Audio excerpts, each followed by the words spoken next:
नमस्कार दोस्तों, स्वागत है हमारे YouTube channel national career academy में। आज के इस वीडियो में हम विटामिन्स के बारे में पढ़ने वाले हैं। तो सबसे पहले अगर आप नए हैं तो हमारे चैनल को सब्सक्राइब कर ले ताकि कोई भी वीडियो आप मिस नहीं करें। चलिए शुरू करते हैं। सबसे पहले बात करते हैं कि विटामिन्स होते क्या है। तो विटामिन जीवन सत्व भोजन के अवयव हैं जिनकी सभी जीवों को अल्प मात्रा में आवश्यकता होती है। रासायनिक रूप से ये कार्बनिक यौगिक होते हैं। उस यौगिक को विटामिन कहा जाता है जो शरीर द्वारा पर्याप्त मात्रा में स्वयं उत्पन्न नहीं किया जा सकता बल्कि भोजन के रूप में लेना आवश्यक है। Vitamin A.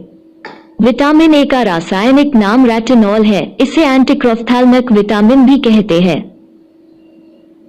विटामिन आंखों से देखने के लिए अत्यंत आवश्यक होता है, साथ ही यह संक्रामक रोगों से बचाता है। यह विटामिन शरीर में अनेक अंगों को सामान्य रूप में बनाए रखने में मदद करता है, जैसे कि त्वचा, बाल, नाखून, ग्रंथि,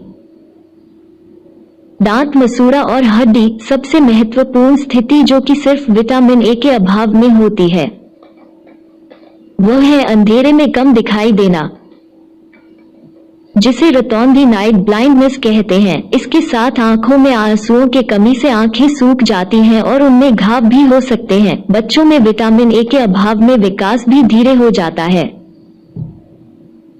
जिससे कि उनके कद पर असर कर सकता है। त्वचा और बालों में भी सूखापन हो जाता है और उनमें से चमक चली जाती है। संक्रमित बीमारी होने की संभावना बढ़ जाती है। ताजे फल, दूध, मांस, अंडा, मछली का तेल, गाजर, मक्खन, हरी सब्जियों में होता है का संश्लेषण पौधे के पीले या नारंगी वर्ण से प्राप्त केरोटिन से यकृत में होता है।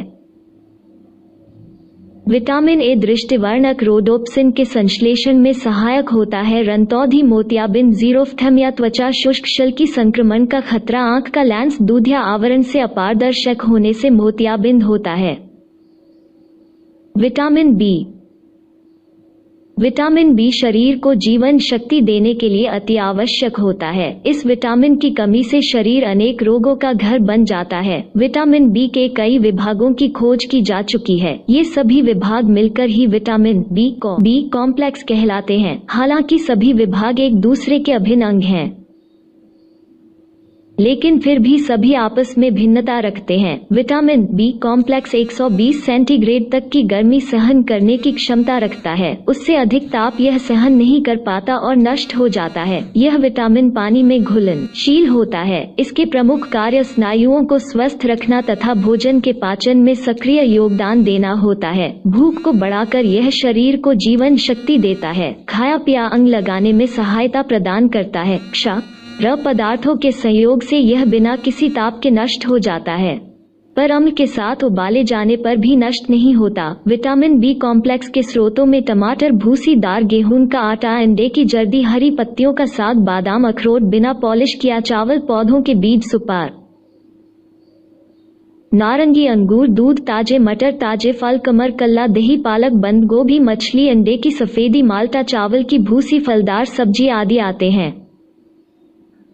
विटामिन बी कॉम्प्लेक्स की कमी से उत्पन्न होने वाले रोग: हाथ पैरों की उंगलियों में सनसनाहट होना, मस्तिष्क की स्नायु में सूजन व दोष होना, पैर ठंडे व गीले होना, सिर के पिछले भाग में स्नायु दोष हो जाना, मांसपेशियों का कमजोर होना, हाथ पैरों के जोड़ अकड़ना, शरीर का वजन घट जाना, नींद कम आना, मूत्राशय मसाने में दोष आना, महामारी की खराबी होना, शरीर पर लाल चकत्ती निकलना, दिल कमजोर होना, शरीर में सूजन आना, सिर चकराना, नजर कम हो जाना, पाचन क्रिया की खराबी होना।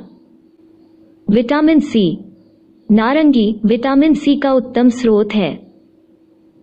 विटामिन सी को एस्कॉर्बिक एसिड के नाम से भी जाना जाता है। इसे सर्वप्रथम गायोजी ने पृथक किया था। यह शरीर की कोशिकाओं को बांध के रखता है। इससे शरीर के विभिन्न अंगों को आकार बनाने में मदद मिलता है। यह शरीर के ब्लड वेसल या खून की नसों, रक्त वाहिकाओं को मजबूत बनाता है। इसके एंटीहिस्टामिन गुणवत्ता के कारण यह सामान्य सर्दी जुकाम में दवा का काम कर सकता है। इसके अभाव में मसूड़ों से खून बहता है, दांत दर्द हो सकता है, दांत ढीले हो सकते हैं या निकल सकते हैं। त्वचा या चर्म में भी चोट लगने पर अधिक खून बह सकता है।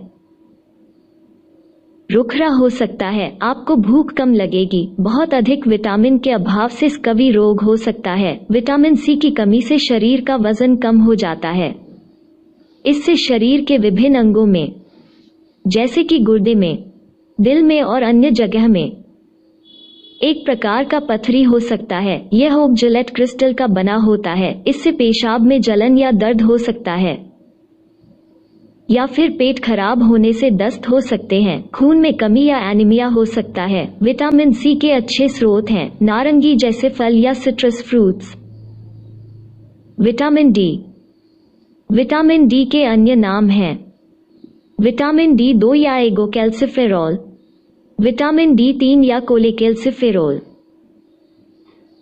यह शरीर की हड्डियों को बनाने और संभाल कर रखने में मदद करता है। साथ ही यह शरीर में कैल्शियम के स्तर को नियंत्रित रखता है। इसके अभाव में हड्डियां कमजोर हो जाता है और टूट भी सकती हैं। बच्चों में इस स्थिति को रिकेट्स कहते हैं और वयस्क लोगों में हड्डी के मुलायम होने को ऑस्टियोमलेशिया कहते हैं। इसके अलावा हड्डी के पतला और कमजोर होने को ऑस्टियोपोरोसिस कहते हैं। इससे शरीर के विभिन्न अंगों में, जैसे कि गुर्दे में, दिल में, खून के नसों में और अन्य जगह में, एक प्रकार का पथरी हो सकती है। यह कैल्शियम का बना होता है। इससे ब्लड प्रेशर या रक्तचाप बढ़ सकता है। खून में कोलेस्ट्रॉल अधिक हो सकता है और दिल पर असर पड़ सकता है। साथ ही चक्कर आना, कमजोरी लगना और सिर दर्द हो सकता है। पेट खराब होने से दस्त भी हो सकते हैं। अंडे का पीला भाग, मछली के तेल, विटामिन डी युक्त दूध और बटर इसके अच्छे स्रोत हैं। इसके अलावा धूप सेकने से भी शरीर में इसका निर्माण होता है। Vitamin E. विटामिन ई खून में रेड ब्लड सेल या लाल रक्त कोशिका को बनाने के काम आता है। इसे टोकोफेरल भी कहते हैं। यह विटामिन शरीर में अनेक अंगों को सामान्य रूप में बनाए रखने में मदद करता है, जैसे कि मांसपेशियां एवं अन्य टिश्यू या ऊतक। यह शरीर को ऑक्सीजन के एक नुकसानदायक रूप से बचाता है, जिसे ऑक्सीजन रेडिकल्स कहते हैं। इस गुण को एंटीऑक्सीडेंट कहा जाता है। विटामिन ई कोशिका के अस्तित्व बनाए रखने के लिए उनके बाहरी कवच या सेल मेम्ब्रेन को बनाए रखता है। विटामिन ई शरीर के फैटी एसिड को भी संतुलन में रखता है। समय से पहले हुए या प्रीमेच्योर नवजात शिशु में विटामिन ई की कमी से खून में कमी हो जाती है। इससे उनमें एनीमिया हो सकता है।